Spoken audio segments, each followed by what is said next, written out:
what advice, if you were sitting in front of a woman who is going through now what you have gone through, or is scared just with the thought of miscarriage, even when we said earlier to the point that I will never say I'm pregnant until I've passed a certain trimester.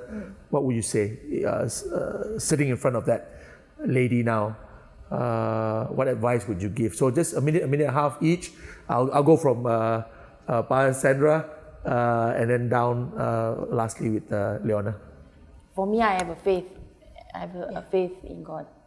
And even if that person hasn't, I would say if you desire, even though you've been through 1 or 2 miscarriages, but if you desire, I believe you should continue to pursue your desire to have a child, and instead of focusing on the past negative, bad events, you need to have hope in your marriage, in the love that you both share between husband and wife.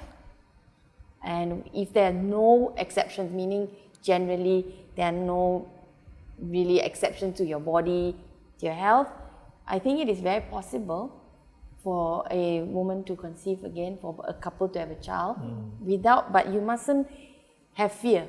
Once you allow, what if, then it's going to be hard. So I've seen women who have, at least one I know that went through such a traumatic miscarriage, seeing the feet of the child, hanging from the thing, is so traumatic, and she came to speak to me, even though she does not have the same faith as I do.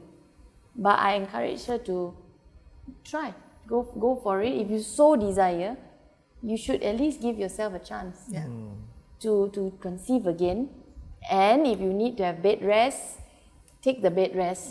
If you're serious, then you don't work, you don't have to quit your job because you really want, or if your company is good enough to give you time out, then the bed rest so that you can go to full term of pregnancy. I don't think we should stop until you feel like, I really don't think so, or the doctor feels there are some complications. It helps when we have a faith in God, and there's always hope.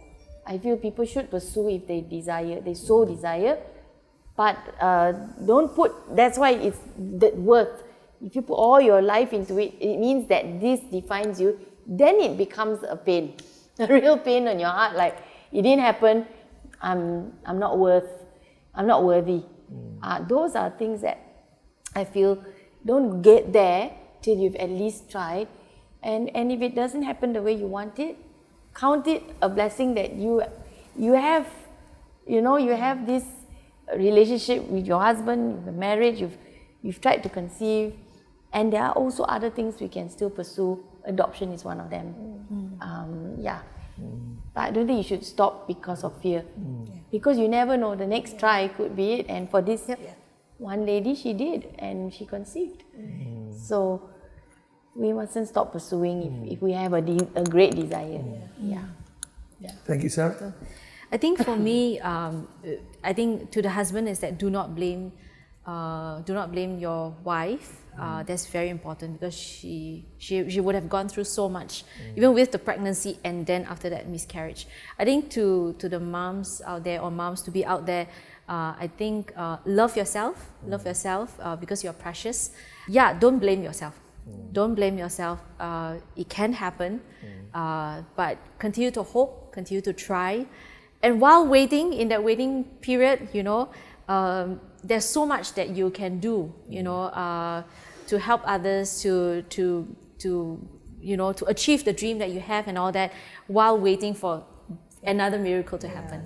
So that's what I want to say. Thanks, Sarah. Leona. Okay, I guess for those who have been through a miscarriage, take time to grieve. I think that would be like what Sarah said. Also, she took that one day. I think for us as well, we said, okay, it's until end of this month or end of this week. We'll grieve until then, and then we'll move on.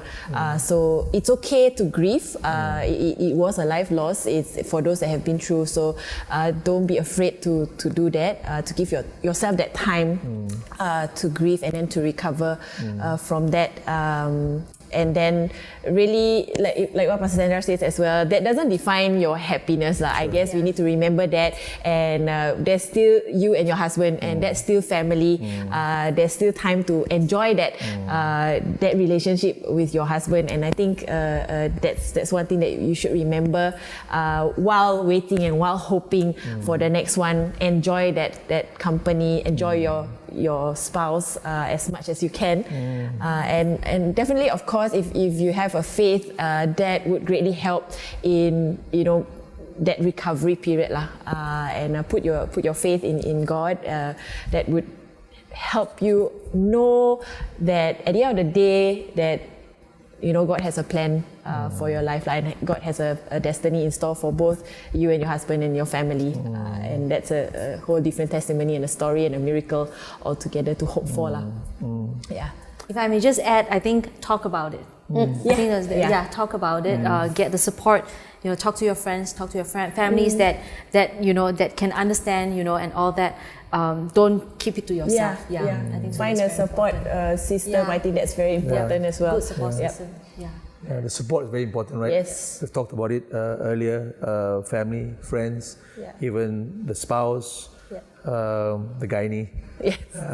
So thank you again very much for being here to talk about such an important subject, sensitive, no doubt, but important.